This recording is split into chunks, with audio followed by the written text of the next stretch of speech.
J'ai cherché un sens à mon existence, j'y ai laissé mon innocence. J'ai fini le cœur sans défense. J'ai cherché l'amour et la reconnaissance. J'ai payé le prix du silence. Je me blesse et Alors bonjour Charlène, tu as été élue reine de la Mirabelle en 2015. Comment as-tu vécu cette victoire ? C'était une super expérience. Après, on était toutes gagnantes, plus moi, parce qu'en fait, on était 8. À la fin, on a été présélectionnés devant un jury et on a fait plein de répétitions ensemble pendant un mois. Donc voilà, c'est pour ça que je dis qu'on était toutes gagnantes. Et puis après, c'était du bonus, quoi. Est-ce que cette élection a changé ta vie et est-ce que ça a été un tremplin pour toi ? Changer ma vie, je dirais pas.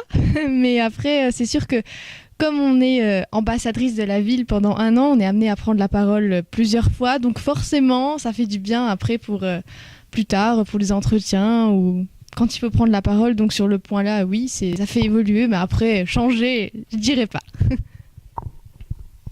Est-ce que tu penses faire, pourquoi pas, d'autres concours plus tard ? Non, je pense pas. Déjà, c'est pas la même chose parce que la reine de la Mirabelle, c'est plutôt l'ambassadrice de la ville.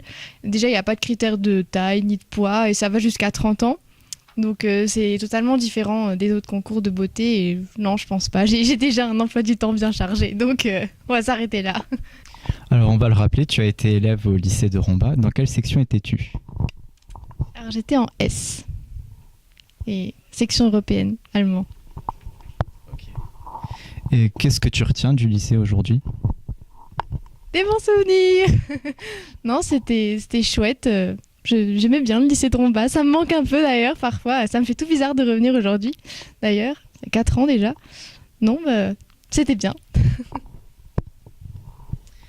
Alors tu as également participé à l'atelier d'écriture. Qu'est-ce que ça t'a apporté en plus ? L'atelier d'écriture, donc c'est toujours sympa de faire des options quand on est au collège ou au lycée parce que ça fait penser un petit peu à autre chose et puis on se retrouve entre amis. Donc non, c'était bien. D'accord, alors je voulais aussi te demander, est-ce que tu écris encore aujourd'hui ? Pas vraiment, si ce n'est pour l'école, mais à part ça, non, pas vraiment. Je fais plein d'autres choses, mais pas l'écriture. Donc tu dis que tu es encore à l'école, est-ce qu'on pourrait savoir quelles études tu fais ? Oui, alors je suis en LEA, langue étrangère appliquée, anglais-allemand et le 3e langue débutante luxembourgeois. J'ai appris également que tu étais chanteuse. Est-ce que tu chantes encore aujourd'hui ? Oui, tout le temps. Mes parents m'appellent la cigale. Enfin, c'est ma grand-mère qui a commencé à m'appeler comme ça et du coup, maintenant, tout le monde m'appelle comme ça à la maison. Donc oui, je chante tout le temps parce que je fais partie d'une troupe de comédie musicale. D'ailleurs, on a joué à l'Opéra-Théâtre de Metz il y a 3 semaines. C'était une super expérience et une trop belle salle. Je sais pas si tu as déjà été. Mais voilà, après, je fais aussi partie d'un groupe de danse folklorique polonaise et dedans, je chante aussi.